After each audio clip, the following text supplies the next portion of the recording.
Voici une question dont il ne faut surtout pas manquer la réponse. Qu'arriverait-il si les leaders du monde demandaient sincèrement à Dieu de leur donner de la sagesse? La parole de Dieu va nous donner une réponse des plus sages, aujourd'hui même à l'émission À travers la Bible.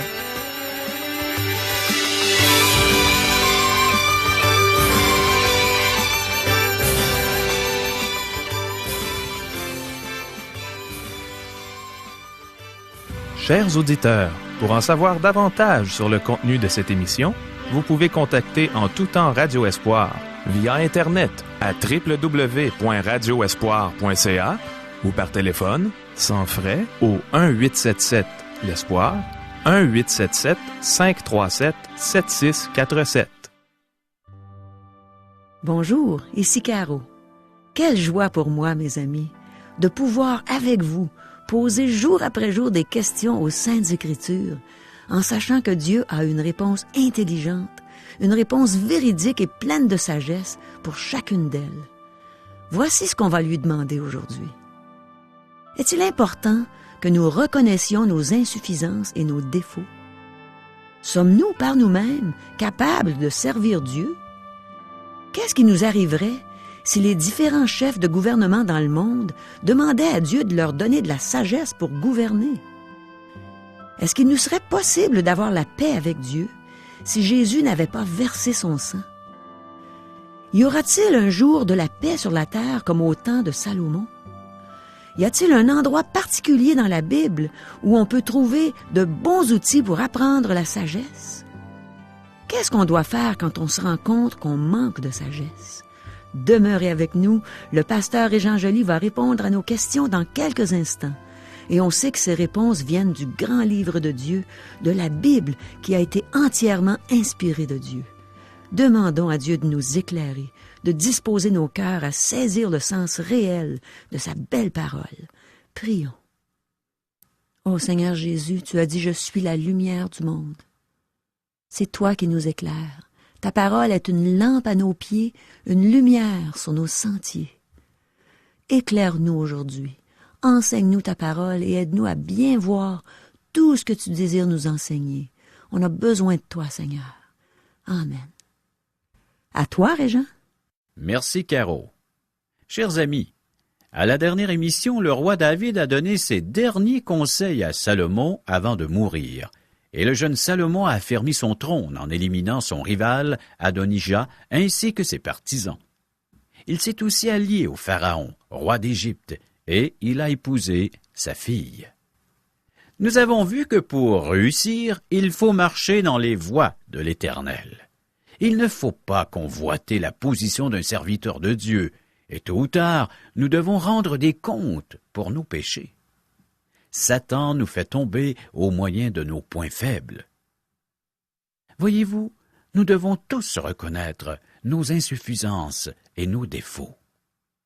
Au verset 5, nous avons lu à la dernière émission, toujours dans 1 Roi, chapitre 3, que Dieu a invité Salomon à lui demander ce qu'il désirait, et il a promis de lui donner.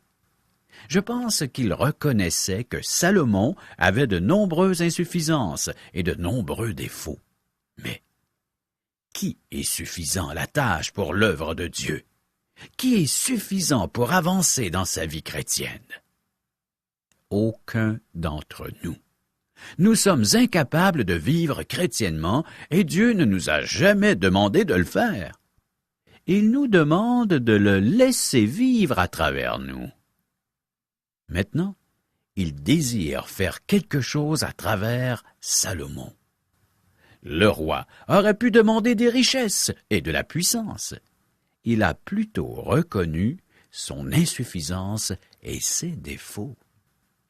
Que faisons-nous dans notre relation avec Dieu? Est-elle sincère, véritable? Est-ce que nous reconnaissons et nous lui avouons, nous aussi, notre insuffisance et nos défauts? Chers amis, débutons notre lecture d'aujourd'hui. 1 Roi, chapitre 3, verset 6. Salomon répondit, « Tu as traité avec une grande bienveillance ton serviteur David, mon père, parce qu'il marchait en ta présence, dans la fidélité, dans la justice et dans la droiture de cœur envers toi. Tu lui as conservé cette grande bienveillance, et tu lui as donné un fils qui est assis sur son trône, comme on le voit aujourd'hui. » Salomon se rendait compte qu'il devait faire plus que marcher dans les souliers de son père, qu'il devait aussi le succéder sur le trône d'Israël. Et il dépend de Dieu, tout comme son père. Versets 7 et 8. « Maintenant, Éternel mon Dieu, tu as fait régner ton serviteur à la place de David, mon père. Et moi, je ne suis qu'un jeune homme, je n'ai point d'expérience. Ton serviteur est au milieu du peuple que tu as choisi, peuple immense, qui ne peut être ni compté, ni dénombré à cause de sa multitude. » Chers amis, nous sommes incapables de servir Dieu. Le pouvoir n'est ni en vous ni en moi. Il est en quelqu'un d'autre. Salomon se considérait un petit jeune homme incapable de gouverner un pays si puissant. De nombreuses personnes essaient de servir Dieu sans être conscientes de leurs insuffisances et de leurs limitations. Lorsque nous reconnaissons notre incapacité à servir Dieu, alors celui-ci veut bien nous aider. Verset 9. « Accorde donc à ton serviteur un cœur intelligent pour juger ton peuple, pour discerner le bien et le mal. Car qui pourrait juger ton peuple, ce peuple si nombreux? » Salomon a demandé la sagesse nécessaire pour gouverner le peuple de Dieu. Quelle sorte de sagesse est-ce que Salomon a demandé à Dieu? Il a demandé une sagesse politique. Il voulait être un excellent politicien. Il voulait savoir comment régner sur ce grand peuple et prendre les bonnes décisions. Il n'a pas demandé du discernement spirituel.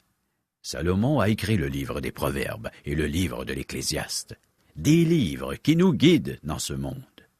Le livre des Proverbes est un excellent livre à faire lire à un jeune homme qui débute dans la vie. Quoiqu'il démontre un discernement spirituel dans le Cantique des Cantiques, les épouses païennes de Salomon le détourneront de Dieu vers la fin de ses jours. Salomon a prié pour de la sagesse politique et non du discernement spirituel, et c'est ce que Dieu lui a accordé. Quelle sagesse demandons donc à Dieu? Versets 10 et 11. Cette demande de Salomon plut au Seigneur, et Dieu lui dit, « Puisque c'est là ce que tu demandes, puisque tu ne demandes pour toi ni une longue vie, ni les richesses, ni la mort de tes ennemis, et que tu demandes de l'intelligence pour exercer la justice. » Salomon désirait prendre des décisions sages. Dans nos gouvernements, nous ne voyons que des carriéristes qui veulent se tailler une situation. Ils désirent être élus. Ils ne visent que le pouvoir. Tous vantent leur aptitude et leur expérience pour un siège au Parlement. Ils nous assurent qu'ils régleront les problèmes. Cependant, nous nous rendons compte rapidement qu'ils sont incapables de nous aider et de résoudre les problèmes. Ils n'ont pas de solution à nous proposer et ils ne gouvernent pas avec sagesse. Ce serait si merveilleux s'il se présentait quelqu'un qui reconnaîtrait son manque de sagesse et son insuffisance et qui s'appuierait sur Dieu pour bien nous diriger. Salomon a demandé de la sagesse, et cela plut à Dieu. Verset 12. « Voici, j'agirai selon ta parole. Je te donnerai un cœur sage et intelligent, de telle sorte qu'il n'y aura eu personne avant toi, et qu'on ne verra jamais personne de semblable à toi. » Salomon fut un roi sage, chers amis. Lorsque vous lisez le livre des Proverbes et l'Ecclésiaste, vous y découvrez beaucoup de sagesse. Ces livres sont inspirés de Dieu. Si nous vivions selon les principes de ces livres, tout irait mieux dans le monde. Lisons et pratiquons ces vérités que nous retrouvons dans ces livres inspirés par l'Esprit de Dieu. Versets 13 et 14. « Je te donnerai en outre ce que tu n'as pas demandé, des richesses et de la gloire, de telle sorte qu'il n'y aura pendant toute ta vie aucun roi qui soit ton pareil. Et si tu marches dans mes voies, en observant mes lois et mes commandements, comme l'a fait David ton père, je prolongerai tes jours. » La norme que nous avons est le règne de David. C'est une norme humaine et elle n'est pas élevée. Néanmoins, peu de rois ont pu s'y conformer. C'était la référence du temps, le règne de David. Verset 15. Salomon s'éveilla. Et voilà le songe. Salomon revint à Jérusalem et se présenta devant l'arche de l'alliance de l'Éternel. Il offrit des holocaustes et des sacrifices d'action de grâce, et il fit un festin à tous ses serviteurs. Les holocaustes et les sacrifices de communion étaient des images du Seigneur Jésus. Il nous illustre sa personne et son œuvre de rédemption à la croix. Puisqu'il est le Fils de Dieu, il peut nous mettre en communion avec Dieu. Son sang, versé à la croix, enlève la culpabilité due à notre péché.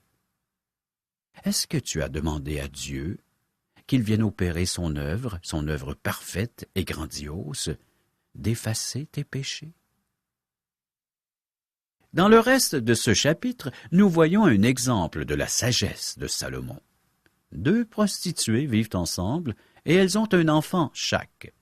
Un des enfants meurt et sa mère l'échange avec celui de l'autre pendant la nuit. Les 2 femmes se querellent pour avoir l'enfant survivant. À cette époque, on ne pouvait pas identifier la mère en analysant le code génétique de l'enfant et des femmes. Salomon propose aux femmes de couper l'enfant en 2 et de donner une moitié à chacune. Une des prostituées accepte alors que l'autre est prête à céder l'enfant afin qu'il ne meure pas. C'est ainsi que Salomon détermine qui est la véritable mère de l'enfant. Verset 28. Tout Israël apprit le jugement que le roi avait prononcé, et l'on craignit le roi, car on vit que la sagesse de Dieu était en lui pour le diriger dans ses jugements. Cet événement est un exemple parmi d'autres de la sagesse qu'a manifestée Salomon lors de son règne. Nous passons maintenant au chapitre 4, et nous voyons Salomon conduire le royaume d'Israël à son zénith. Le règne de Salomon se fit dans la prospérité et dans la paix. Nous aimerions toujours vivre dans un pays paisible. Salomon était un prince de paix, alors que David était un homme de guerre. Cependant, la paix dont on jouit, Salomon et le royaume, était le résultat des guerres menées par David, l'homme de sang. Sans effusion de sang, la paix avec Dieu aurait été impossible. C'est ce que nous lisons dans la Bible. Nous pouvons faire un parallèle avec notre délivrance. Nous aimons penser que Dieu pardonne les péchés parce qu'il est sentimental. Dieu ne pardonne pas d'après un si piètre fondement. Un combat fut livré, mes amis, et un grand sacrifice fut offert pour nos péchés. Du sang a été versé afin que nous puissions être pardonnés. Le Seigneur Jésus a fait la paix par son sang versé à la croix. Sans effusion de sang, la paix avec Dieu aurait été impossible. Oui, le sang de Christ a été versé pour chacun d'entre nous. Que nous puissions le reconnaître. Débutons notre lecture de 1 Roi, chapitre 4, versets 1 à 6. Le roi Salomon était roi sur tout Israël. Voici les chefs qu'il avait à son service. Azaria, fils du sacrificateur Tsadok, Elioreph et Achija, fils de Shisha, étaient secrétaires. Josaphat, fils d'Achilud, était archiviste. Benaja, fils de Jehojada, commandait l'armée. Tsadok et Abiatar étaient sacrificateurs. Azaria, fils de Nathan, était chef des intendants. Zabud, fils de Nathan, était ministre d'État, préféré du roi. Achishar était chef de la maison du roi, et Adoniram, fils d'Abda, était préposé aux impôts. Nous avons ici une belle liste des princes de Salomon. Certains étaient les fils des fils de David, donc des neveux de Salomon. Azaria, nommé au verset 5, est appelé ministre d'État plutôt que prêtre dans plusieurs versions de la Bible. Cet homme aurait pu être le fils de Nathan, fils de David, ou encore le fils du prophète Nathan. Verset 7. Salomon avait 12 intendants sur tout Israël. Il pourvoyait à l'entretien du roi et de sa maison, chacun pendant 1 mois de l'année. Salomon avait 12 préfets ou 12 princes, un provenant de chaque tribu d'Israël. Il pourvoyait aux besoins du roi et de sa maison. C'était une forme de taxation. Versets 20 et 21. Juda et Israël étaient très nombreux, pareils au sable qui est sur le bord de la mer. Ils mangeaient, buvaient et se réjouissaient. Salomon domina encore sur tous les royaumes, depuis le fleuve jusqu'au pays des Philistins et jusqu'à la frontière d'Égypte. Ils apportaient des présents et ils furent assujettis à Salomon tout le temps de sa vie. La nation d'Israël est prospère et vit en paix. Il n'y avait plus de guerre et tous étaient dans l'abondance. Ceci n'est qu'un petit aperçu de ce que sera la situation dans le royaume pendant le millénium. Oh, il revient bientôt, notre Seigneur Jésus-Christ, pour y établir son royaume. Êtes-vous prêts? Verset 25. Juda et Israël, depuis Dan jusqu'à Beer-Shéba, habitèrent en sécurité, chacun sous sa vigne et sous son figuier, tout le temps de Salomon. Ah, le peuple était en sécurité à cette époque, ce qui n'est pas le cas aujourd'hui dans le monde. Dans le prophète Ésaïe, chapitre 57, verset 21, nous lisons « Il n'y a point de paix, dit mon Dieu, pour les méchants. Cependant, il y aura de la paix sur terre lorsque le prince de la paix reviendra. Chacun vivait sous sa vigne et sous son figuier. Cela signifie que certains ne vivaient pas dans des manoirs alors que d'autres vivaient dans des taudis. Chacun vivait à l'aise sur sa propriété. Il en fut ainsi sous le règne de Salomon. Chacun profitait de sa maison, de son petit jardin. Mais pas aujourd'hui. La Bible nous dit que sur la terre il n'y a point de paix. Verset 26. Salomon avait 40 000 stalles pour les chevaux destinés à ses chars et 12 000 cavaliers. Notez ce verset. Le cheval était un animal de guerre, et Dieu avait interdit que le roi ait une multitude de chevaux. Dieu avait ordonné qu'un roi n'ait pas de nombreux chevaux et de nombreuses femmes. Mais qu'il n'ait pas un grand nombre de chevaux, et qu'il ne fasse pas retourner le peuple en Égypte pour avoir beaucoup de chevaux. Car l'Éternel vous a dit, vous ne retournerez plus par ce chemin-là. Deutéronome, chapitre 17, verset 16. Salomon a eu beaucoup de chevaux et de nombreuses épouses. Il avait des étables dans tout le pays, et les ruines de Megiddo nous donnent une idée de l'ampleur qu'avaient les écuries de Salomon. Nous lisons dans 2 Chroniques, chapitre 9, verset 25, que Salomon avait 4000 écuries. Cependant, cela était contraire aux ordonnances de Dieu. Versets 29 et 30. Dieu donna à Salomon de la sagesse, une très grande intelligence et des connaissances multipliées comme le sable qui est au bord de la mer. La sagesse de Salomon surpassait la sagesse de tous les fils de l'Orient et toute la sagesse des Égyptiens. Les mages venaient de l'Orient. Un point précisé. Verset 31. Il était plus sage qu'aucun homme, plus qu'Étan, les Zrachites, plus qu'Éman, qu'Alcol et Darda, les fils de Machol, et sa renommée était répandue parmi toutes les nations d'alentour. 4 hommes reconnus pour leur sagesse sont mentionnés dans ce verset. Essayez de les prononcer. Versets 32 à 33. Il a prononcé 3000 sentences et composé 1005 cantiques. Il a parlé sur les arbres, depuis le cèdre du Liban jusqu'à l'hysope qui sort de la muraille. Il a aussi parlé sur les animaux, sur les oiseaux, sur les reptiles et sur les poissons. Le livre des Proverbes est un excellent guide, chers amis. Salomon a prononcé 3000 proverbes, mais nous n'en avons que quelques centaines dans la Bible. Il a composé plus de 1000 chants, mais nous n'avons que le Cantique des Cantiques dans la Bible. Salomon s'est beaucoup intéressé aux plantes et aux animaux. il était botaniste et zoologiste. Un homme instruit qui nous a laissé de grands écrits. Verset 34.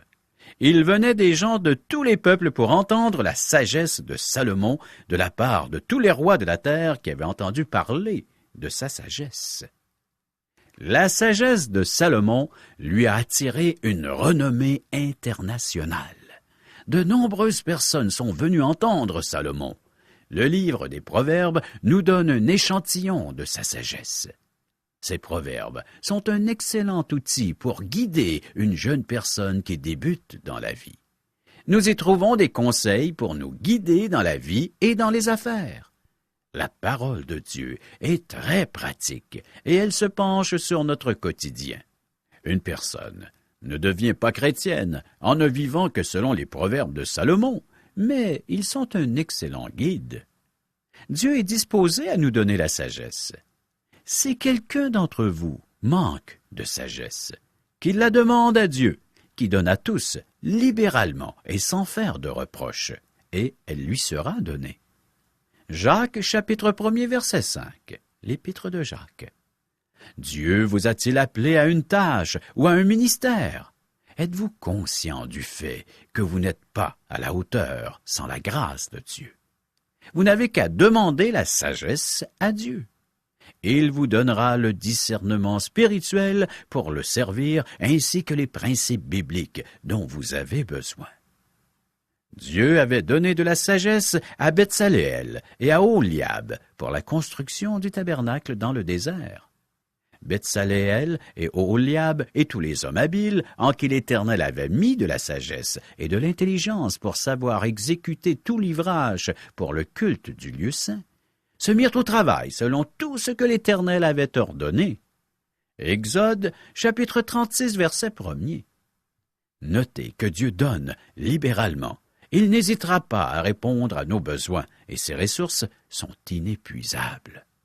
Lorsque vous reconnaissez votre besoin de sagesse, Dieu ne vous adresse pas de reproches et il vous donnera simplement ce que vous demandez. Lorsque Dieu vous a appelé à le servir, il savait déjà que vous auriez besoin de son aide. Cela ne l'a pas empêché de vous appeler. Notre source de sagesse, c'est la Bible. Tu connais les écrits sacrés. Ils peuvent te donner la sagesse en vue du salut par la foi en Jésus-Christ. 2 Timothée chapitre 3 verset 15. Dieu nous donne la sagesse en autant que nous prenions le temps de lire, méditer et étudier sa parole. Dans le livre des Proverbes, nous avons un aperçu de la sagesse qu'avait Salomon. Elle touche tous les aspects de notre quotidien, notre communion avec Dieu, les relations interpersonnelles, le choix d'une épouse, etc. Nous y trouvons comment nous approcher de Dieu en passant par l'unique moyen, par son Fils Jésus-Christ. Nous apprenons à connaître Dieu en méditant sa parole. Nous sommes encouragés à la lire, à la méditer, comme nous exhorte l'apôtre Jean dans son Évangile, chapitre 14, et le verset 21. Celui qui a mes commandements et qui les garde, c'est celui qui m'aime, et celui qui m'aime sera aimé de mon Père. Je l'aimerai et je me ferai connaître à lui. Et le verset 23, Jésus répondit, « Si quelqu'un m'aime, il gardera ma parole, et mon Père l'aimera, nous viendrons à lui, et nous ferons notre demeure chez lui. » Que fais-tu de la parole de Dieu? Est-ce que tu y places un intérêt bien particulier? Est-ce que tu la serres dans ton cœur? Tu la gardes précieusement? Celui qui garde précieusement cette parole, qui la lit, qui y apporte un temps de réflexion, Dieu dit qu'il vient faire sa demeure dans ce cœur.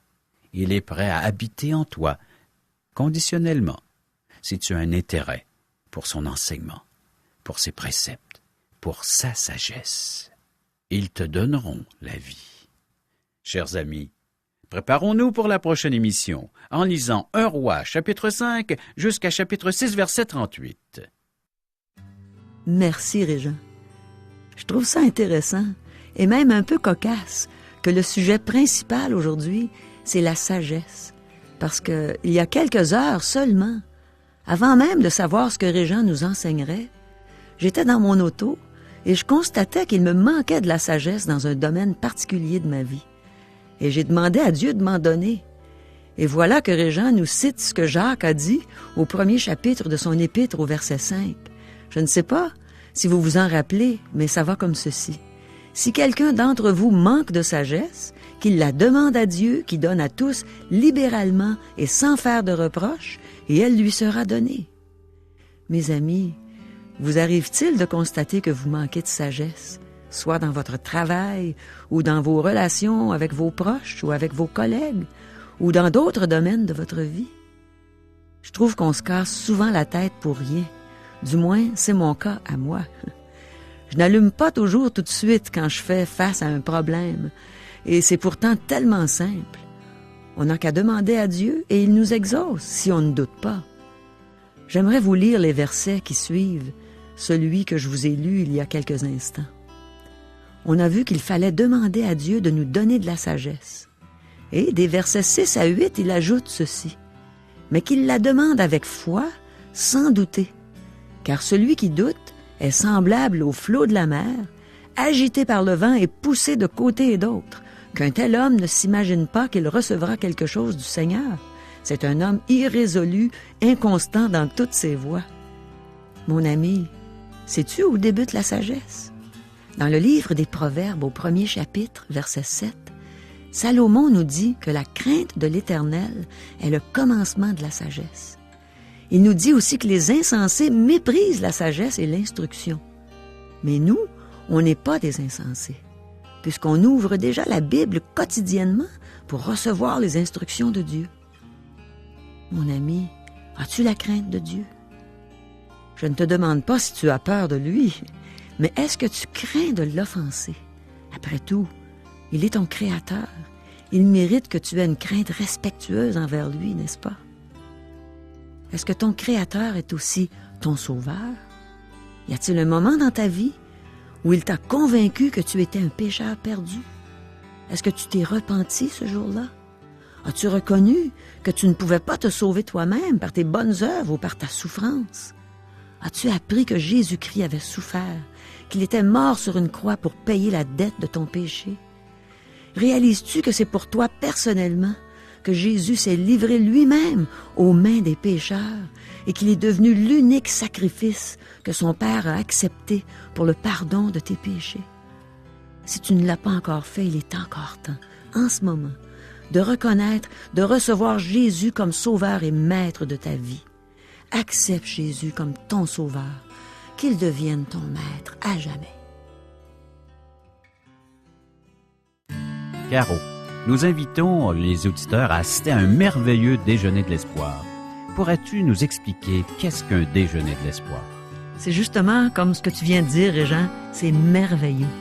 C'est merveilleux parce que, premièrement, les gens viennent prendre un bon déjeuner gratuitement, en compagnie de gens qui vont les aimer, les entourer, et ensuite on entend un témoignage d'un vécu, le vécu d'une personne, comme toi, Régent. La dernière fois que j'ai entendu ton témoignage, j'ai été épatée.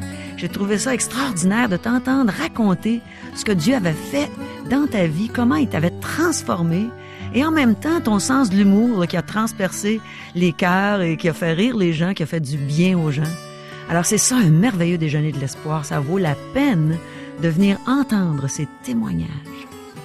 Et je vous le répète, c'est gratuit. Nous vous invitons donc à venir participer à ces merveilleux déjeuners de l'espoir qui auront lieu à la grandeur du Québec.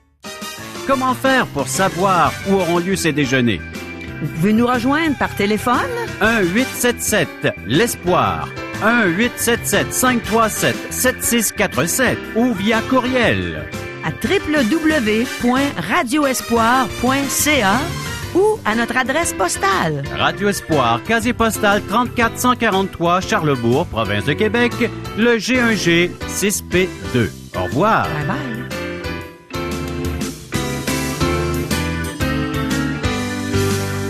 Cette émission vous a été présentée par Radio Espoir.